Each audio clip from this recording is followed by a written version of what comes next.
Channel को subscribe जरूर करें ताकि आपसे हमारे मजेदार कार्टून कभी ना छूटे। एक बार की बात है, एक छोटे से शहर में गौरव नाम का एक युवक रहता था।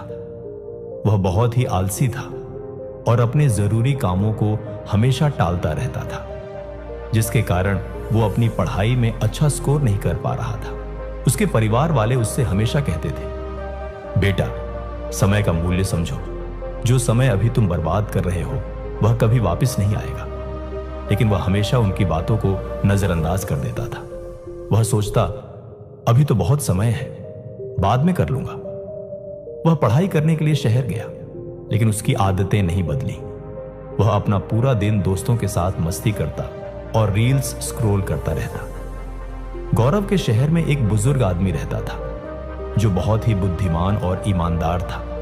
एक दिन गौरव ने तय किया कि वह उस बुजुर्ग आदमी से मिलेगा ताकि वह कुछ सीख सके। गौरव उस बुजुर्ग आदमी के पास गया।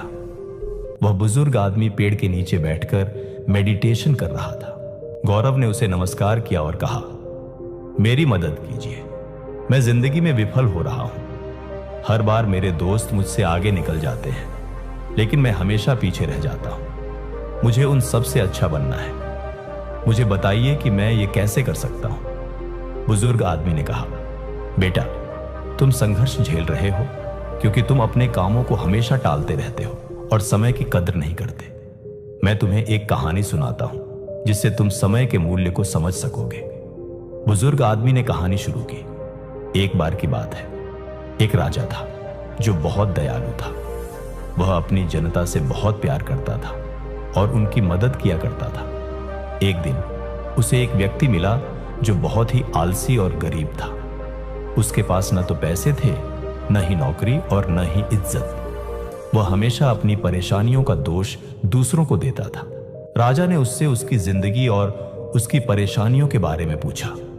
उस व्यक्ति ने कहा, पता नहीं लोग मेरे बारे में ऐसा क्यों कहते हैं कि मैं कुछ नहीं कर सकता। जब भी मैं किसी नौकरी की तलाश में जाता हूं, सब मुझे मना कर देते हैं। राजा को उस व्यक्ति के लिए बुरा लगा। राजा ने कहा, एक सौदा करते हैं। सूर्य अस्त होने से पहले तुम मेरे राज दरबार में आना और जितना सोना चांदी तुम ले जा सको उतना ले जाना, वह सब तुम्हारा होगा। आदमी बहुत खुश हो गया और राजा को धन्यवाद कहा। वह अपने घर की ओर दौड़ा और उसने अपनी पत्नी को सब कुछ बताया। उस व्यक्ति की पत्नी भी बहुत खुश हुई और कहा, जाओ और जल्दी से सोना चांदी ले आओ। उस व्यक्ति ने कहा, मैं अभी नहीं जा सकता, मैं भूखा हूं, पहले मुझे खाना दो। जल्दी से उसकी पत्नी ने खाना बनाकर उसे दिया। उस व्यक्ति ने खाना धीरे धीरे खाया। उसने सोचा उसके पास तो बहुत समय है, खाना खाने के बाद खजाना लेने जाऊंगा।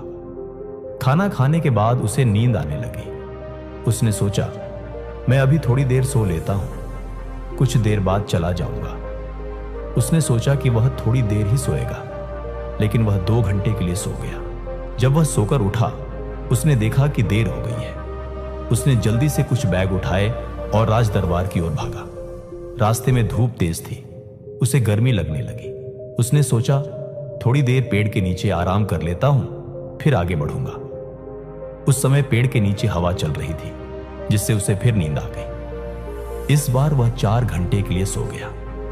जब वह सोकर उठा, उसने देखा कि शाम होने वाली है और सूरज डूबने वाला है।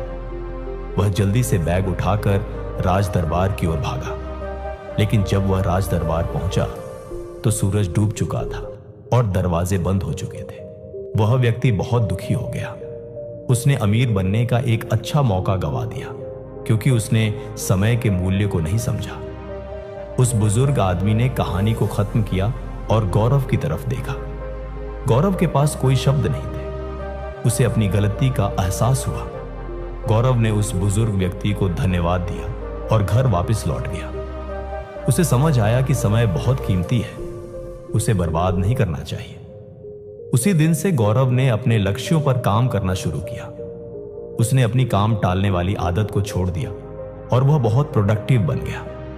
कुछ ही दिनों बाद वह अपने सभी दोस्तों से आगे निकल गया और कॉलेज का सबसे होनहार बच्चा बना। इस कहानी से हमें यह सीख मिलती है कि समय सबसे मूल्यवान संपत्ति है। अगर हम इसे बेकार की चीजों में बर्बाद करेंगे तो हमारे पास पछताने के अलावा कुछ नहीं बचेगा। हर अवसर का सही समय पर लाभ उठाना चाहिए, क्योंकि खोया हुआ समय कभी वापस नहीं आता।